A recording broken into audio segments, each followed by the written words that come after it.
ꯃꯌꯥꯝꯕꯨ ꯑꯍꯥꯟꯕꯃꯛꯇꯗ ꯆꯦꯅꯦꯜ ꯑꯁꯤꯒꯤ ꯃꯥꯏꯀꯩꯗꯒꯤ ꯇꯔꯥꯝꯅ ꯑꯣꯛꯆꯕꯒ ꯂꯣꯏꯅꯅ ꯄꯥꯟꯊꯣꯏ ꯃꯉꯥꯡꯅ ꯏꯀꯣꯛ ꯅꯣꯅ ꯈꯨꯔꯨꯝꯖꯔꯤ꯫ ꯉꯁꯤꯁꯨ ꯃꯌꯥꯝꯒꯤꯗꯃꯛꯇ ꯌꯥꯝꯅ ꯅꯨꯡꯉꯥꯏꯔꯕ ꯋꯥꯔꯤ ꯑꯃ ꯄꯨꯗꯨꯅ ꯂꯥꯛꯆꯔꯤ꯫ ꯋꯥꯔꯤ ꯑꯁꯤꯒꯤ ꯃꯃꯤꯡꯅ ꯊꯥꯕꯥ ꯑꯃꯗꯤ ꯄꯣꯛꯇꯕꯤ ꯃꯃꯥ꯫ ꯋꯥꯔꯤ ꯑꯁꯤꯕꯨ ꯏꯕꯤꯔꯛꯄꯅ ꯕꯤꯖꯨ꯫ ꯍꯧꯖꯤꯛ ꯃꯌꯥꯝꯒꯤ ꯃꯐꯝꯗ ꯋꯥꯔꯤ ꯑꯁꯤ ꯈꯨꯗꯣꯜ ꯇꯝꯖꯔꯤ꯫ ꯃꯌꯥꯝ ꯄꯨꯟꯅ ꯇꯥꯃꯤꯟꯅꯔꯁꯤ꯫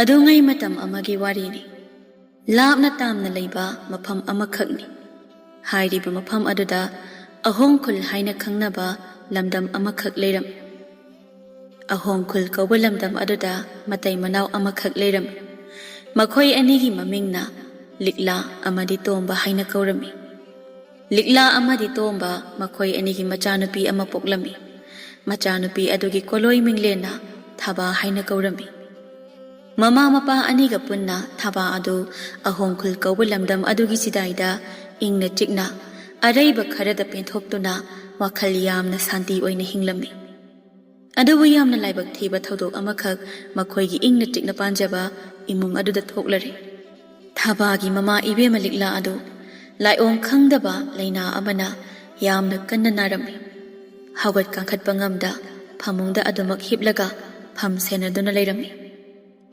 ꯂꯤꯛꯂꯥ ꯃꯍꯥꯛ ꯃꯁꯥꯅꯁꯨ ꯈꯪꯖꯩ ꯃꯥꯒꯤ ꯑꯔꯣꯏꯕ ꯃꯇꯝ ꯌꯧꯔꯛꯂꯦ ꯍꯥꯏꯕ꯫ ꯃꯥꯒꯤ ꯑꯔꯣꯏꯕ ꯃꯇꯝꯅ ꯂꯥꯛꯂꯕꯗ ꯂꯤꯛꯂꯥꯗꯨ ꯅꯣꯡꯃꯗꯤ ꯃꯥꯒꯤ ꯃꯆꯥꯅꯨꯄꯤ ꯊꯥꯕꯥ ꯑꯗꯨ ꯃꯥꯒꯤ ꯃꯅꯥꯛꯇ ꯀꯧꯁꯤꯜꯂꯝꯃꯤ꯫ "ꯏꯃꯥ, ꯑꯩꯕꯨ ꯀꯧꯕꯤꯕ ꯀꯔꯤ ꯇꯥꯛꯄꯤꯒꯗꯕꯅꯣ? ꯌꯦꯡꯉꯣꯏ ꯏꯃꯥꯒꯤ ꯏꯕꯦꯝꯃ, ꯏꯃꯥꯅ ꯍꯥꯏꯔꯤꯕ ꯋꯥ ꯑꯁꯦ ꯅꯪ ꯃꯨꯟꯅ ꯇꯥꯎꯀꯣ꯫ ꯁꯦ, ꯏꯃꯥꯅ ꯄꯤꯔꯤꯕ ꯂꯥꯏ ꯐꯗꯤꯕꯤ ꯑꯁꯦ ꯄꯥꯏꯌꯨ꯫ ꯂꯥꯏ ꯐꯗꯤꯕꯤ ꯑꯁꯦ ꯅꯪꯅ ꯇꯔꯥꯏ ꯇꯔꯥꯏꯅ ꯈꯟꯗꯣꯛꯀꯅꯨꯀꯣ꯫ ꯌꯥꯝꯅ ꯃꯒꯨꯟ ꯂꯩꯕ ꯂꯥꯏ ꯐꯗꯤꯕꯤꯅꯤ꯫ ꯂꯥꯏ ꯐꯗꯤꯕꯤ ꯑꯁꯦ ꯅꯪꯅ ꯌꯥꯝꯅ ꯆꯦꯛꯁꯤꯟꯅ ꯊꯝꯒꯗꯕꯅꯤ꯫ ꯀꯅꯥꯗꯁꯨ ꯂꯥꯏ ꯐꯗꯤꯕꯤ ꯑꯁꯦ ꯎꯍꯟꯕ ꯌꯥꯗꯦ꯫ ꯃꯥꯒꯤ ꯃꯔꯝꯗ ꯀꯅꯥꯝꯇꯗ ꯋꯥꯔꯤ ꯂꯤꯊꯣꯛꯄ ꯌꯥꯗꯦ꯫ ꯀꯔꯤꯒꯨꯝꯕ ꯅꯪꯅ ꯑꯋꯥꯕ ꯇꯥꯔꯕ, ꯋꯥꯈꯜ ꯂꯩꯇꯥꯐꯝ ꯈꯪꯗ꯭ꯔꯕ ꯃꯇꯝꯗ ꯂꯥꯏ ꯐꯗꯤꯕꯤ ꯑꯁꯤꯗ ꯅꯪꯅ ꯀꯔꯤꯒꯨꯝꯕ ꯑꯆꯥ ꯑꯊꯛ ꯈꯔ ꯄꯤꯖꯧ꯫ ꯑꯗꯨꯒꯤ ꯃꯇꯨꯡ ꯅꯪꯅ ꯀꯔꯤ ꯇꯧꯒꯅꯤ, ꯀꯔꯝꯕ ꯈꯣꯡꯊꯥꯡ ꯊꯥꯡꯒꯅꯤ ꯍꯥꯏꯕꯗꯣ ꯂꯥꯏ ꯐꯗꯤꯕꯤ ꯑꯁꯤꯗ ꯍꯪꯉꯨ꯫ ꯃꯇꯝ ꯑꯗꯨꯗ ꯂꯥꯏ ꯐꯗꯤꯕꯤ ꯑꯁꯤꯅ ꯅꯪꯅ ꯄꯤꯕ ꯑꯆꯥ ꯑꯊꯛ ꯑꯗꯣ ꯁꯣꯏꯗꯅ ꯆꯥꯒꯅꯤ꯫ ꯑꯗꯨꯒ ꯅꯪꯒꯤ ꯃꯇꯦꯡꯁꯨ ꯄꯥꯡꯒꯅꯤ."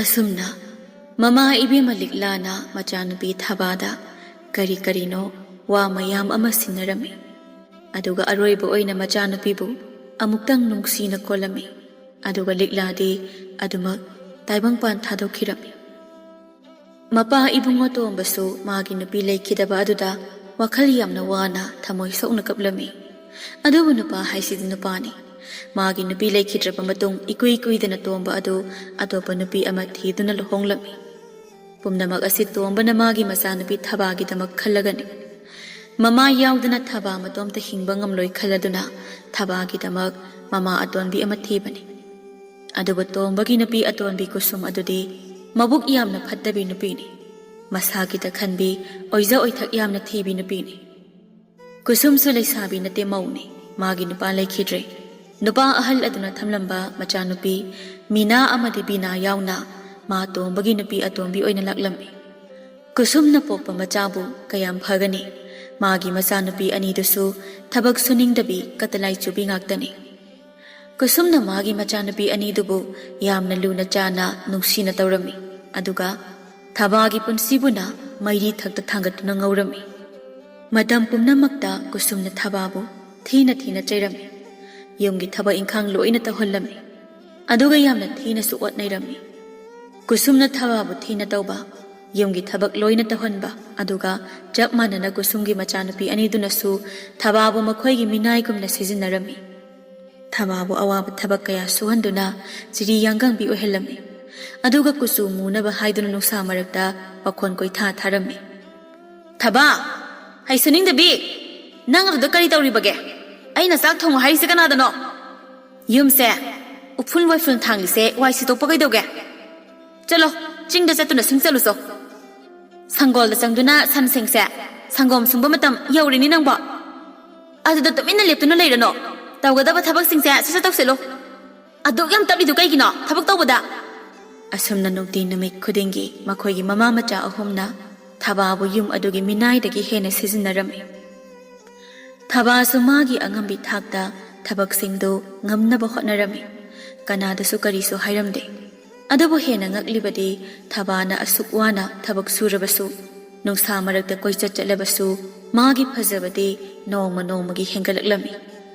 ꯑꯗꯨꯒ ꯃꯥꯒꯤ ꯃꯃꯥ ꯏꯕꯦꯝꯃ ꯂꯤꯛꯂꯥꯅ ꯄꯤꯕꯤꯔꯝꯕ ꯂꯥꯏ ꯐꯗꯤꯕꯤ ꯑꯗꯨꯅꯁꯨ ꯊꯥꯕꯥꯒꯤ ꯃꯇꯦꯡ ꯌꯥꯝꯅ ꯑꯣꯏꯔꯝꯃꯤ.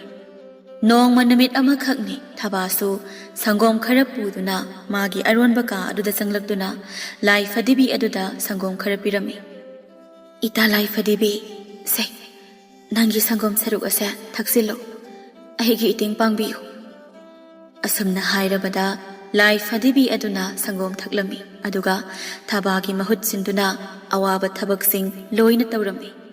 ꯉꯁꯤ ꯈꯛꯀꯤ ꯋꯥ ꯅꯠꯇꯦ, ꯅꯨꯡꯇꯤ ꯅꯨꯃꯤꯠ ꯈꯨꯗꯤꯡꯒꯤ ꯑꯌꯨꯛ ꯑꯉꯟꯕꯗ ꯊꯥꯕꯥꯅ ꯂꯥꯏ ꯐꯗꯤꯕꯤ ꯑꯗꯨꯗ ꯁꯪꯒꯣꯝ ꯄꯤꯊꯛꯂꯝꯃꯤ. ꯑꯗꯨꯒ ꯂꯣꯏꯅꯅ ꯂꯥꯏ ꯐꯗꯤꯕꯤ ꯑꯗꯨꯅ ꯊꯕꯛ ꯄꯨꯝꯅꯃꯛ ꯂꯣꯏꯅ ꯇꯧꯔꯝꯃꯤ. ꯅꯥꯀꯟ ꯑꯃꯗ ꯊꯥꯕꯥꯅ ꯄꯣꯊꯥꯗꯨꯅ ꯂꯩꯔꯝꯃꯤ. ꯃꯁꯤꯗꯁꯨ ꯅꯠꯇꯅ ꯂꯥꯏ ꯐꯗꯤꯕꯤ ꯑꯗꯨꯅ ꯍꯤꯗꯥꯛ ꯀꯌꯥ ꯇꯥꯛꯄꯤꯗꯨꯅ ꯊꯥꯕꯥꯒꯤ ꯃꯥꯏ ꯃꯤꯠ ꯑꯃꯗꯤ ꯍꯛꯆꯥꯡꯗ ꯇꯩꯕꯗ ꯊꯥꯕꯥ ꯑꯗꯨ ꯃꯁꯛ ꯃꯇꯧ ꯌꯥꯝꯅ ꯐꯖꯕꯤ ꯑꯣꯏꯔꯝꯃꯤ. ꯑꯁꯨꯝꯅ ꯃꯇꯝ ꯈꯔ ꯍꯧꯖꯤꯟꯈꯤꯔꯝꯃꯤ. ꯅꯣꯡꯃ ꯅꯨꯃꯤꯠ ꯑꯃꯈꯛꯅꯤ ꯃꯄꯥ ꯏꯕꯨꯡ ꯑꯇꯣꯝꯕ ꯑꯗꯨ ꯃꯥꯒꯤ ꯊꯕꯛ ꯑꯃꯒꯤꯗꯃꯛ ꯌꯨꯝ ꯊꯥꯗꯣꯛꯇꯨꯅ ꯆꯠꯈꯤꯕ ꯃꯇꯝꯅꯤ. ꯃꯇꯝ ꯑꯗꯨ ꯅꯥꯀꯦꯟ ꯊꯥ ꯑꯣꯏꯔꯛꯄ ꯃꯇꯝꯅꯤ. ꯏꯪꯊꯝꯊꯥ ꯍꯧꯔꯝꯗꯥꯏ ꯈꯔ ꯏꯪꯂꯛꯄ, ꯎꯅꯥ ꯋꯥꯅꯥ ꯌꯥꯝꯅ ꯀꯦꯟꯕ ꯃꯇꯝꯅꯤ. ꯃꯈꯣꯏꯒꯤ ꯌꯨꯝ ꯑꯗꯨꯒꯤ ꯃꯄꯥꯟꯗꯨ ꯅꯣꯡ ꯄꯨꯕ ꯂꯩꯆꯤꯜꯅ ꯅꯨꯃꯤꯠꯀꯤ ꯃꯉꯥꯜ ꯊꯠꯈꯤꯗꯨꯅ ꯄꯨꯝꯃꯝ ꯃꯝꯍꯜꯂꯝꯃꯤ. ꯅꯣꯡꯁꯨ ꯊꯤꯠꯂꯤ ꯊꯤꯠꯂꯤ ꯃꯔꯥ ꯇꯞꯅ ꯆꯨꯏ.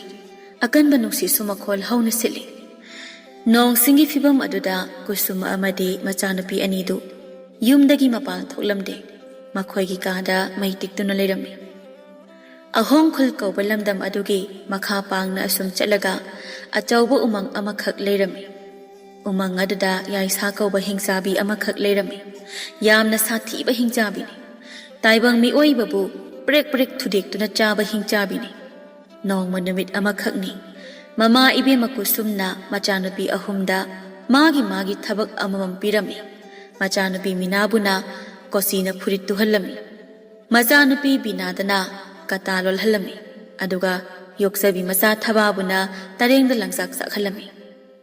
ꯃꯃꯥ ꯀꯨꯁꯨꯝꯗꯤ ꯃꯆꯥꯁꯤꯡꯗꯨꯒ ꯊꯕꯛ ꯁꯨꯔꯤꯕ ꯀꯥ ꯑꯗꯨꯗ ꯊꯥꯎꯃꯩ ꯃꯆꯥ ꯑꯃ ꯊꯥꯂꯝꯂꯒ ꯃꯥꯒꯤ ꯀꯥꯗ ꯆꯪꯗꯨꯅ ꯇꯨꯝꯈꯤꯔꯝꯃꯤ. ꯊꯥꯎꯃꯩ ꯑꯗꯨ ꯉꯥꯏꯍꯥꯛ ꯑꯁꯨꯝ ꯉꯥꯜꯂꯝꯕꯗꯒꯤ ꯊꯥꯎ ꯌꯥꯎꯗꯗꯨꯅ ꯃꯨꯠꯈꯤꯔꯝꯃꯤ. ꯃꯤꯅꯥꯅ, ꯃꯩꯗꯤ ꯑꯃꯨꯛ ꯃꯨꯠꯈ꯭ꯔꯦ, ꯑꯩꯈꯣꯏꯗꯤ ꯀꯃꯥꯏꯅ ꯇꯧꯗꯣꯏꯕ? ꯕꯤꯅꯥꯅ ꯑꯃꯨꯛ ꯍꯥꯏꯔꯛꯂꯝꯃꯤ. ꯃꯩꯗꯤ ꯊꯥꯎ ꯌꯥꯎꯗ꯭ꯔꯕꯅꯤꯅ ꯃꯨꯠꯈ꯭ꯔꯦ. ꯏꯃꯥꯅ ꯑꯩꯈꯣꯏꯗ ꯁꯤꯟꯅꯔꯝꯕ ꯊꯕꯛꯁꯤꯡꯁꯤꯗꯤ ꯄꯥꯡꯊꯣꯛꯄ ꯂꯣꯏꯗ꯭ꯔꯤ. ꯑꯩꯈꯣꯏ ꯑꯍꯨꯝꯒꯤ ꯃꯔꯛꯇꯒꯤ ꯑꯃꯗꯤ ꯎꯃꯪꯒꯤ ꯍꯤꯡꯆꯥꯕꯤ ꯑꯗꯨꯒꯤ ꯃꯅꯥꯛꯇ ꯆꯠꯇꯨꯅ ꯃꯥꯒꯤ ꯃꯀꯣꯜꯗꯒꯤ ꯊꯥꯎꯃꯩ ꯊꯥꯅꯕ ꯊꯥꯎ ꯅꯤꯔꯨꯕ ꯇꯥꯕꯅꯤꯅꯦ. ꯃꯤꯅꯥꯅ, ꯑꯩꯗꯤ ꯆꯠꯂꯣꯏ. ꯑꯩꯅ ꯐꯨꯔꯤꯠ ꯇꯨꯔꯤꯕ ꯂꯪ ꯃꯆꯨ ꯑꯁꯦ ꯌꯥꯝꯅ ꯉꯥꯟꯊꯣꯛꯏ. ꯑꯗꯨꯅ ꯊꯧꯅꯥ ꯑꯍꯣꯕꯗꯒꯤ ꯃꯨꯁꯤ ꯃꯨꯁꯤ ꯃꯉꯥꯜ ꯈꯔ ꯆꯪꯉꯛꯄ ꯑꯁꯤꯅ ꯏꯔꯥꯏ ꯂꯥꯏꯅ ꯎꯔꯦ. ꯃꯩ ꯂꯧꯕ ꯆꯠꯇ꯭ꯔꯕꯁꯨ ꯌꯥꯔꯦ ꯑꯩꯗꯤ. ꯕꯤꯅꯥꯅ, ꯑꯩꯅ ꯁꯤꯖꯤꯟꯅꯔꯤꯕ ꯂꯪ ꯃꯆꯨ ꯑꯁꯤꯁꯨ ꯌꯥꯝꯅ ꯉꯥꯟꯕ ꯃꯆꯨꯅꯦ. ꯀꯇꯥꯗꯒꯤ ꯊꯣꯔꯛꯄ ꯃꯉꯥꯜ ꯈꯔ ꯑꯁꯤꯒꯅ ꯏꯉꯥꯟ ꯉꯥꯟꯅ ꯎꯔꯦ. ꯑꯁꯨꯝꯅ ꯍꯥꯏꯔꯕ ꯃꯇꯨꯡ ꯃꯈꯣꯏ ꯑꯅꯤꯗꯨ ꯊꯥꯕꯥꯗ ꯑꯣꯟꯁꯤꯜꯂꯛꯇꯨꯅ ꯑꯁꯨꯝꯅ ꯍꯥꯏꯔꯛꯂꯝꯃꯤ. ꯑꯗꯨ ꯑꯣꯏꯔꯗꯤ ꯊꯥꯕꯥ, ꯅꯪ ꯈꯛꯇ ꯉꯥꯏꯔꯦꯅꯦ ꯍꯧꯖꯤꯛ ꯊꯥꯎꯃꯩꯒꯤ ꯃꯊꯧ ꯇꯥꯔꯤꯕꯁꯦ.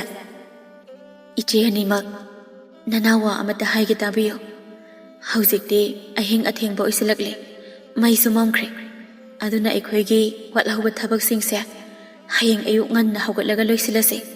ꯉꯁꯤꯒꯤꯗꯤ ꯑꯩꯈꯣꯏ ꯃꯌꯥꯝ ꯄꯣꯊꯥꯔꯁꯤ. ꯀꯔꯤ? ꯏꯃꯥꯅ ꯉꯁꯤ ꯂꯣꯏꯁꯤꯜꯂꯨ ꯍꯥꯏꯔꯝꯕ ꯑꯗꯨꯕꯨ ꯊꯑꯣꯏꯗꯅ ꯍꯌꯦꯡ ꯂꯣꯏꯁꯤꯜꯂꯁꯤ ꯀꯥꯏꯅ? ꯃꯤꯅꯥꯅ, ꯑꯉꯥꯡ ꯅꯪ ꯌꯥꯝꯅ ꯅꯥꯎ ꯆꯥꯎꯔꯦ. ꯎꯃꯪ ꯐꯥꯎꯕꯗꯪ ꯆꯠꯄ ꯑꯁꯤꯕꯨ ꯅꯪꯅ ꯊꯑꯣꯏꯅ ꯊꯕꯛ ꯑꯣꯏꯅ ꯄꯥꯔꯗꯅ. ꯆꯠꯂꯣ, ꯎꯃꯪꯗ ꯆꯠꯇꯨꯅ ꯍꯤꯡꯆꯥ ꯑꯗꯨꯒꯤ ꯃꯅꯥꯛꯇꯒꯤ ꯃꯩ ꯊꯥꯅꯕ ꯊꯥꯎ ꯂꯧꯔꯨꯆꯣ. ꯑꯁꯤ ꯍꯥꯏꯗꯨꯅ ꯃꯤꯅꯥ ꯑꯃꯗꯤ ꯕꯤꯅꯥ ꯃꯆꯤꯟ ꯃꯅꯥꯎꯅ ꯅꯝꯗꯨꯅ ꯊꯥꯕꯥꯗꯨ ꯌꯨꯝꯗꯒꯤ ꯏꯟꯊꯣꯛꯈꯤꯔꯝꯃꯤ. ꯑꯗꯨꯒ ꯊꯣꯡ ꯑꯗꯨ ꯂꯣꯟꯁꯤꯜꯂꯝꯃꯤ. ꯃꯄꯥꯜ ꯑꯗꯨꯗꯤ ꯑꯗꯨꯛꯀꯤ ꯃꯇꯤꯛ ꯃꯝꯂꯝꯃꯤ. ꯁꯥꯐꯨ ꯀꯜꯂꯕ ꯅꯨꯡꯁꯤꯠꯅ ꯃꯈꯣꯜ ꯊꯣꯛꯅ ꯍꯨꯝꯂꯤꯕ ꯑꯗꯨ ꯑꯀꯤꯕꯒꯤ ꯃꯁꯛꯅꯤ. Makhong tablap thangduna laklami thaba laptakna ure umang adusu lambida asum lakna thaba mamita pirang sinthai magi pukseta yepliba lai phadibi adu lokthoklaga thaba asumna hairami aigi ita lai phadibi aibu hojik kari tau haibano aigi pokmina dabi isem phatrabi aniduna aibu umang asida leiriba hingsabi adugi manaktagi mai thanaba thau lorisu haina thabirakle adubu hingsabi adudi taibang mibu hingna chabi hingsabini matang aduda lai phadibi aduna asumna pakhum piraklami kaimta khanganu ita nangidamak ai ama ichau chauna leiriba asidi aina nangi nanakta leiriba khuding nangi punsida asok apan amatta yauroi aina nangbu mikup khuding senagani awabu wakhal khanganu pukning sautho ita aibu thauna hapibagidamak ita lai phadibi nangbu hanna thagatpa phongdokjari asumna lai phadibi aduna thauna haplabada thaba adu umang aduda hingsabi adugi manakta laklami asumna asum lakpana umang adu yausilakle umangi lambi aduda hauriba achauba upambi singduna langamdraba pal amagum lepli thabagi mamangda mana singna khanjin khibana atia thakta thokpa thawan michak amata uba phangkhidre tha sama sulotkhre letil marakta masada akiba pokna lai phadibi adubu mathada chena kolaga asum laklami thaba tanja aduda ikhang khangauda sagol ama kanna chenbagi makhol ama taraklami sagol aduna chen khibaga loinana mapham aduda mami sami mangal khara uba hauraklami nongal lamdai matamda chingkhai maikaidagi mangal khajik thorakpa matam adu oiraklami thabana khonjel adugi maikaida yeng thorakpada phi angauba setpa nupa amakhak sagol angauba ama thauduna magi mapa lalaga chatkhiba urami sagol adugi maikai yenglingai thaba khudi thiduna tusin khiba aduda magi masamado liklana pumchot chotki makhut adu su unsingna paksinduna leiki thangnaba mikup aduda sagol amasu magi mapa laduna kanna thaukirami anisuba sagol adude angangba masugi sagol ni aduga sagol adu thorokliba mi oi adusu angangba masugi phizol selami sagol aduna magi mapa laduna thaukhiba thangnaba mikupta nong phajana ngan thoraklaga nungsa thoklami haujikti umang adu phajana mangal phangle thaba mapungningda asumna khali haujikti nong phajana ngalabanina aina lambi ase phauduna chatpada awaba oiraroi asumna thaba adu matom talaklami namit chupa ama laklaba matung kona thangda lamhangi saruk amakhak thengnarami matam adu namidang wairam oisilaklabani thaba na mafam aduda leplaga hingchabi adugi mayumdu kadaida leibage haina thiraklami mana asum thirakpada kona thangda ure yum amakhak yum adugi akoibada sambal wangna kharami adubu khariba sambal adu taibang mi oiba singi saru sarangna khabani sambal singi matolda mi oibagi koki saru adu thetuna thamlami magi yumgi konthongsu mi oibagi khongi saru singna sarami konthongi saingaksu mi oibagi khutki saruna sarami magi hek mamit mangna uriba saktam adu thaba adu kibana masa thak niklami khongkap ama phau thangjinba ngamlamde malem prithibi asina magi makhong anido phajinduna thamkhibagum tawrami asumna thabana kina mafam aduda leptuna leiringai tanja aduda ikhang khangauduna sagol amakhak magi mapa landuna kanna chen khirami sagol adu amuba machugi sagol ni sagol thoriba mi oi adusu amuba machugi phizol selami sagol adu nupa aduna kanna thaukhirami aduga hingsabi adugi konthongda chen khirami adugo hena ngaklibadi hingsabi adugi konthong changsinkhiba adugi hek thangnaba mikupta nupi adu mitrangi matawgu mangkhirami tanja aduda numitsu mayum changkhre nungdang haibadu oirakle nungdangi matam yoraklabadi hingchabi adugi sambalda theliba taibang mi oibagi koki saru adugi mitki akutpa saru adudagi maingal ama thoraklami maingal sing aduna maram oiraga lamhang adu pungal ngalami mataw adu ubada thaba amuka hena kikhirami hana kibagi makhong thangbangam da leirakpa aduda amuka hena kikhirami tanja aduda amuksu angakpa thodok amakhak thoklare thabana lariba mafam aduda juhar kana harakpagi matawgum malem laimai adu thak thak niklami hingcha aduna magi mayumda halakpa matamda asumna malem laibak asi thak thak ni chawraba tamthiraba sa amada tongduna halaklami magi konthong mapa adu yorakpada hingcha bi adu chaplepi aduga manam susut namduna asumna haijai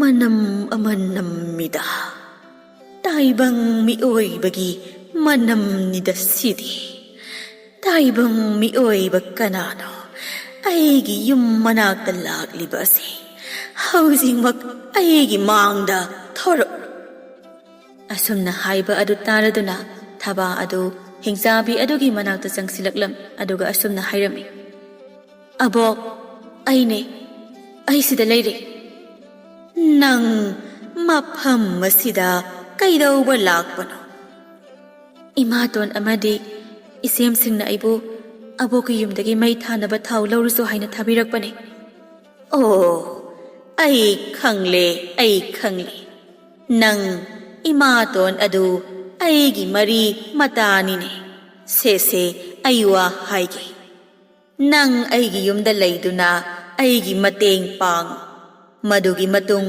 nangi mai thanaba thau adugi matangda amuk khanasi asi haiduna hingsabi aduna magi konthong aduda asumna laurami aigi mitrangi konthong nasa natomta hangdoktuna aigi lambi piyu thangnaba mikupta thong adu masa matomta hangdokjarami aduga hingsabi adu hana manungda changkhirami adugi matung thaba adu inaduna amuk changlaklami konthong adugi nakan oirakna akibagi saktam oiba usek amakhak tongduna leirami usek aduna thabada paisinduna khotke tawrami madu ubada hingsabi aduna asumna hairami aigi usek apaibi adumna tawganu angang asi aina pusilakpani usek adu handoki asumna yum adu tamna changlaklami yum adugi thongzinda hui amakhak kunduna leirami thaba lakpa ubada hui adu khongduna changsilaklaga chikke tawi maduda hingsabi aduna asumna hairami angang asigi masa sokpa yaroi aina mabu mafam asida purakpani hingsabi adugi wahai tabada hui adu tumin handoktuna hanagu magi kunpham aduda kullaga lekhirami mangol amuka khalakle mangol aduda haudong ama kunduna leirami thaba lakpa ubada haudong aduna changsilaklaga thabada khotke tawrami maduda hingsabi aduna asumna hairami nupi masa asi aina mafam asida purakpani magi masa sokpa yaroi asumna hingsabi adugi mangol hek changlakpagi hingsabi aduna amo thabada onsinduna asumna hairami nang uraba natra aigi yum masi karamba makhalgi sa usek singna ngaktuna leiri haibado nang na yum asidagi taminna senthoke khallabasu madu araiba thabakti khak oiroi haudong aduna nangi nasada kholakani hui aduna nangonda soidana chiklakkani usek aduna paisilaklaga nangi namit soidana kothokani aduga konthong aduna su nangbu hangdokpiroi asumna hairamlaga hingsabi adu magi kada changkhirami aduga lamsang chatpagi waraduna masa adu tingli yanglirami thabana tumin lepliba adu ubada hingsabi aduda hairap yenglamnaga magi thabak tawbi minai adu asumna kawi hai aigi minai aigi sak saruk adu puthorau thangnaba mikupta kulei kusu oirap tawba nupa amakhak thoraktuna hingsabi adugi sana thaknaba posai sing piraklami adugi matik yami asa athaki posai sing adu mayam adu hingsabi aduna loina chakhi aduga thabagini haiduna chak sakhom amaga morok metpa kharaga khaktuna thamlami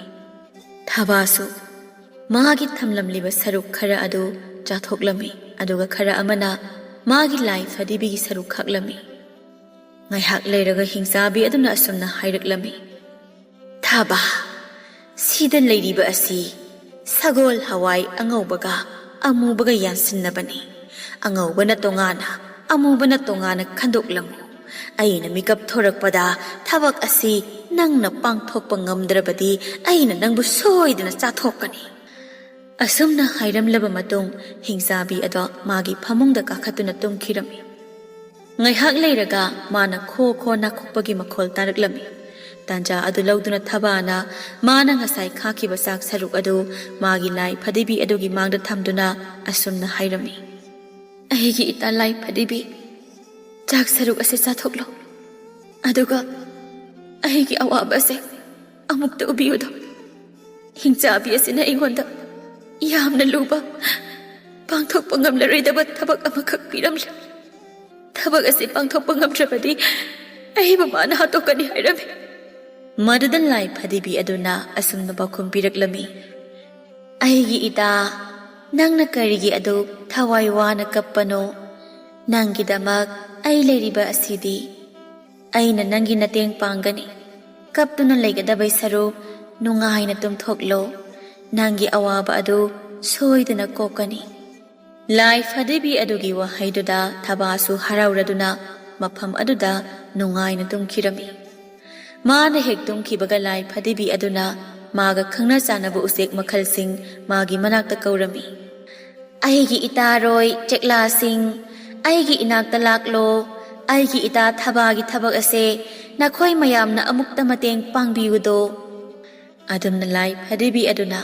ꯎꯆꯦꯛꯁꯤꯡꯗꯨ ꯍꯦꯛ ꯀꯧꯕ ꯊꯪꯅꯕ ꯃꯤꯀꯨꯞꯇ ꯃꯁꯤꯡ ꯌꯥꯝꯂꯕ ꯎꯆꯦꯛ ꯀꯌꯥ ꯃꯐꯝ ꯑꯗꯨꯗ ꯄꯥꯏꯁꯤꯜꯂꯛꯂꯝꯃꯤ ꯎꯆꯦꯛꯁꯤꯡꯗꯨꯅ ꯍꯧ ꯍꯧ ꯇꯧꯗꯨꯅ ꯊꯕꯥꯒꯤ ꯊꯕꯛ ꯑꯗꯨ ꯂꯣꯏꯅ ꯇꯧꯊꯣꯛꯄꯤꯔꯝꯃꯤ ꯁꯒꯣꯜ ꯍꯋꯥꯏꯁꯤꯡꯗꯨ ꯃꯈꯜ ꯑꯅꯤ ꯊꯣꯛꯅ ꯇꯣꯉꯥꯟ ꯇꯣꯉꯥꯟ ꯊꯝꯂꯝꯃꯤ ꯁꯒꯣꯜ ꯍꯋꯥꯏ ꯑꯃꯨꯕꯅ ꯇꯣꯉꯥꯟꯅ ꯑꯃ ꯁꯒꯣꯜ ꯍꯋꯥꯏ ꯑꯉꯧꯕꯅ ꯇꯣꯉꯥꯟꯅ ꯑꯃ ꯑꯍꯤꯡ ꯆꯨꯞꯄ ꯑꯃ ꯎꯆꯦꯛꯁꯤꯡꯗꯨꯅ ꯊꯕꯛ ꯑꯗꯨ ꯄꯥꯡꯊꯣꯛꯂꯝꯃꯤ ꯊꯕꯥꯗꯤ ꯅꯨꯡꯉꯥꯏꯅ ꯇꯨꯝꯈꯨꯟ ꯇꯥꯟꯈꯤꯕꯅ ꯃꯗꯨ ꯀꯔꯤꯃꯇ ꯎꯔꯝꯗꯦ ꯉꯥꯏꯍꯥꯛ ꯂꯩꯔꯒ ꯐꯤꯖꯣꯜ ꯑꯉꯧꯕ ꯁꯦꯠꯄ ꯅꯨꯄꯥ ꯑꯃꯅ ꯁꯒꯣꯜ ꯑꯉꯧꯕ ꯑꯃ ꯊꯧꯗꯨꯅ ꯍꯤꯡꯆꯥꯕꯤ ꯑꯗꯨꯒꯤ ꯀꯣꯟꯊꯣꯡ ꯂꯥꯜꯂꯒ ꯆꯦꯟꯈꯤꯔꯝꯃꯤ ꯊꯪꯅꯕ ꯃꯤꯀꯨꯞꯇ ꯅꯣꯡꯉꯥꯜꯂꯦ ꯀꯣꯔꯧꯍꯟꯕ ꯃꯥꯒꯤ ꯃꯉꯥꯜ ꯅꯤꯡꯊꯤꯅ ꯐꯪꯂꯦ ꯊꯕꯥꯅ ꯍꯥꯟꯅ ꯌꯥꯍꯧꯔꯦ ꯍꯤꯡꯆꯥꯕꯤ ꯑꯗꯨ ꯍꯧꯒꯠꯄ ꯉꯥꯏꯗꯨꯅ ꯂꯩꯔꯦ ꯉꯥꯏꯍꯥꯛ ꯂꯩꯔꯒ ꯍꯤꯡꯆꯥꯕꯤ ꯑꯗꯨ ꯍꯧꯒꯠꯂꯛꯂꯦ ꯑꯗꯨꯒ ꯊꯕꯥꯗ ꯑꯁꯨꯝꯅ ꯍꯪꯉꯤ ꯊꯕꯥ ꯉꯔꯥꯡ ꯑꯩꯅ ꯍꯥꯏꯕ ꯊꯕꯛꯁꯤꯡꯗꯨ ꯅꯪ ꯄꯥꯡꯊꯣꯛꯄ ꯂꯣꯏꯔꯕ꯭ꯔꯥ ꯑꯕꯣꯛꯅ ꯍꯥꯏꯕ ꯈꯨꯗꯤꯡ ꯅꯁꯨ ꯑꯩꯅ ꯂꯣꯏꯅ ꯄꯥꯡꯊꯣꯛꯆꯔꯦ ꯑꯕꯣꯛ ꯊꯕꯥꯒꯤ ꯄꯥꯎꯈꯨꯝ ꯑꯗꯨ ꯇꯥꯕꯗ ꯍꯤꯡꯆꯥꯕꯤ ꯑꯗꯨ ꯃꯩ ꯍꯧꯕ ꯃꯈꯩ ꯁꯥꯎꯔꯝꯃꯤ ꯑꯗꯨꯕꯨ ꯃꯥ ꯀꯔꯤꯁꯨ ꯇꯧꯕ ꯉꯝꯂꯝꯗꯦ ꯃꯇꯣꯝꯇ ꯄꯣꯔꯣꯛ ꯄꯣꯔꯣꯛ ꯆꯥꯛꯆꯕ ꯅꯠꯇꯅ ꯍꯤꯡꯆꯥꯕꯤ ꯑꯗꯨ ꯃꯈꯣꯏ ꯃꯔꯤꯜ ꯊꯤꯠꯄ ꯃꯈꯩ ꯑꯁꯨꯝꯅ ꯍꯥꯏꯔꯝꯃꯤ ꯐꯔꯦ ꯅꯪꯅ ꯅꯊꯧꯕꯨ ꯐꯖꯅ ꯄꯥꯡꯊꯣꯛꯂꯕꯗꯤ ꯌꯦꯡꯉꯣꯏ ꯑꯩ ꯋꯥ ꯍꯥꯏꯒꯦ ꯑꯩ ꯍꯧꯖꯤꯛ ꯊꯕꯛ ꯑꯃ ꯆꯠꯄ ꯇꯥꯔꯦ ꯇꯨ ꯑꯥꯗ ꯂꯩꯔꯤꯕ ꯈꯥꯎ ꯑꯁꯤ ꯎꯕ꯭ꯔꯥ ꯑꯁꯤꯒꯤ ꯈꯥꯎꯁꯤꯒꯤ ꯃꯅꯨꯡꯗ ꯍꯪꯒꯥꯝ ꯃꯔꯨꯒ ꯅꯥꯀꯨꯞꯄꯤ ꯃꯔꯨꯒ ꯌꯥꯟꯁꯤꯟꯅꯗꯨꯅ ꯌꯥꯎꯕꯅꯤ ꯑꯩꯅ ꯍꯣꯔꯦꯟ ꯊꯕꯛ ꯍꯜꯂꯛꯇ꯭ꯔꯤꯉꯩ ꯃꯅꯨꯡꯗ ꯍꯪꯒꯥꯝ ꯃꯔꯨꯒ ꯅꯥꯀꯨꯞꯄꯤ ꯃꯔꯨꯒꯗꯨ ꯇꯣꯉꯥꯟ ꯇꯣꯉꯥꯟ ꯈꯥꯏꯗꯣꯛꯇꯨꯅ ꯄꯥꯇ꯭ꯔ ꯑꯃꯃꯝꯗ ꯇꯣꯉꯥꯟ ꯇꯣꯉꯥꯟ ꯊꯝꯂꯝꯃꯨ ꯑꯩꯅ ꯍꯥꯏꯔꯤꯕ ꯑꯁꯤ ꯄꯥꯡꯊꯣꯛꯄ ꯉꯝꯗ꯭ꯔꯕꯗꯤ ꯅꯪ ꯑꯩꯅ ꯆꯥꯊꯣꯛꯀꯅꯤ ꯑꯁꯨꯝꯅ ꯍꯥꯏꯔꯝꯂꯕ ꯃꯇꯨꯡ ꯍꯤꯡꯆꯥꯕꯤ ꯑꯗꯣ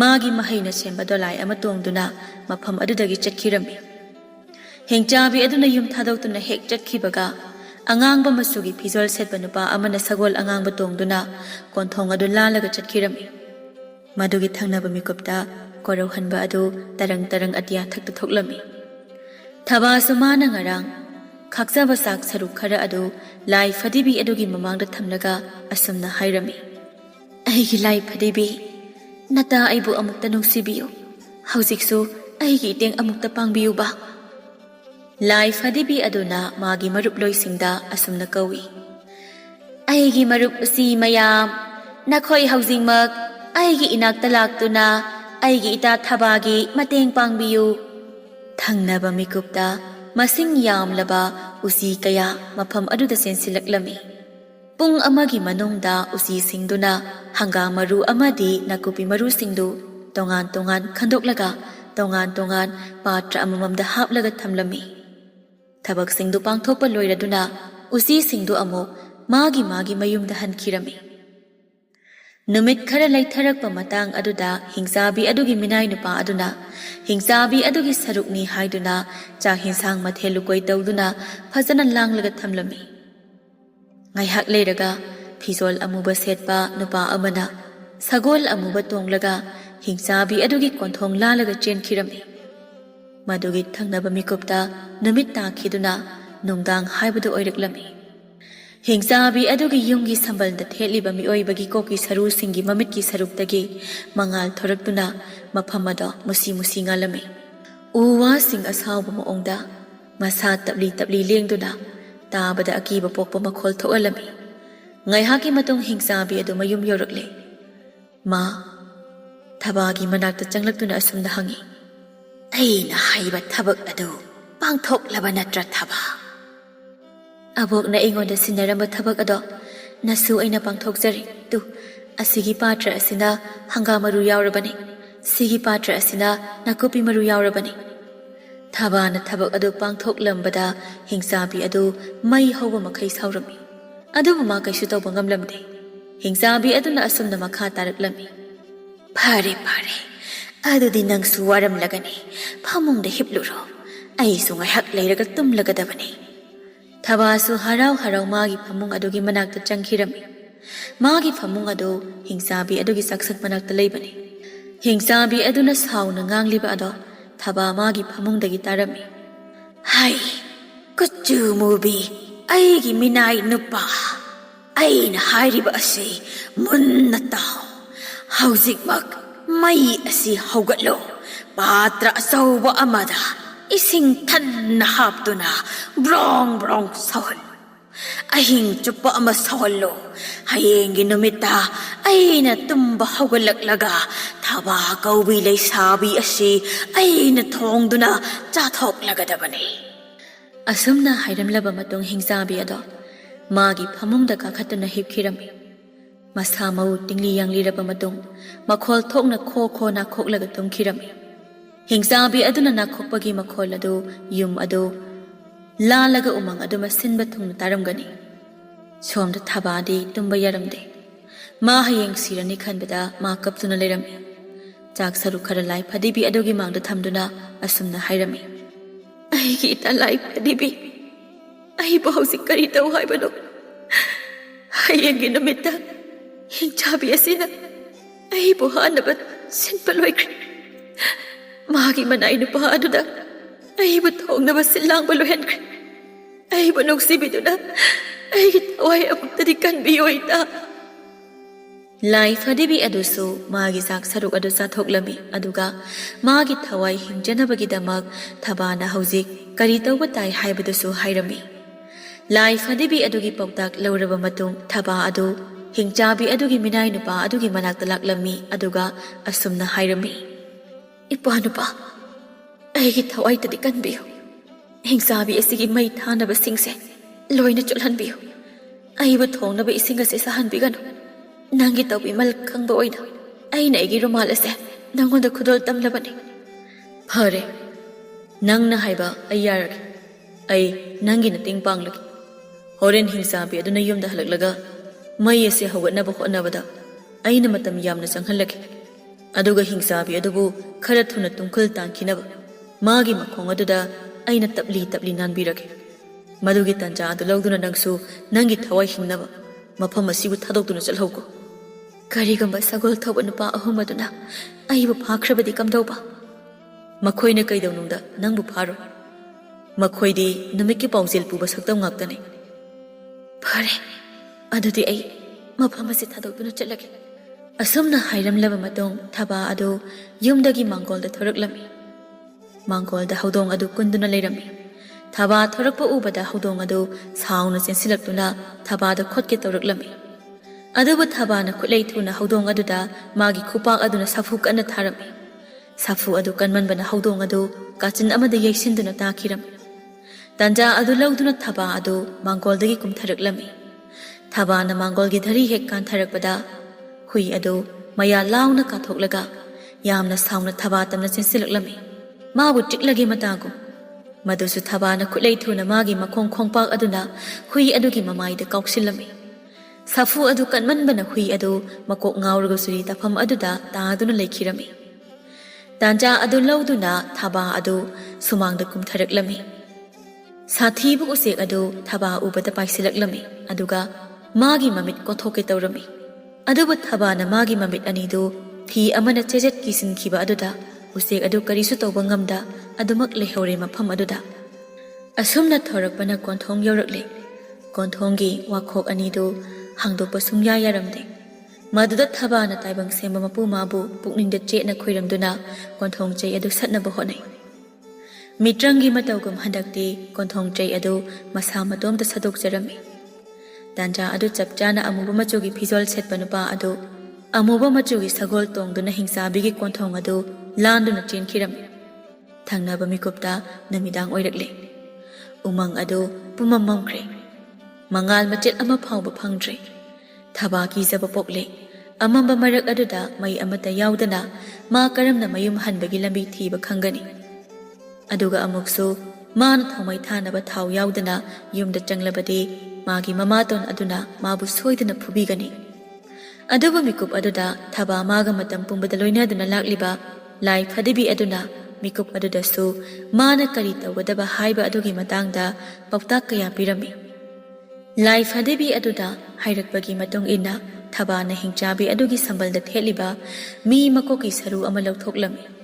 Aduga asangba chai amagi matolda yungsilami. Chai sang adu paiduna thaba adu mayumda halaklami. Mi makoki saru adugi mamitagi thorakpa maingal aduna mabu lamjing oirami. Umang adu haujikti ayuk nungthilgi matamgum pungan kankri. Somda nakal amada so hingsabi aduna khangle magi mayumda thaba leramdre haiba. Maduda hingchabi aduna magi mangolda leiriba haudong aduda asumna hangi.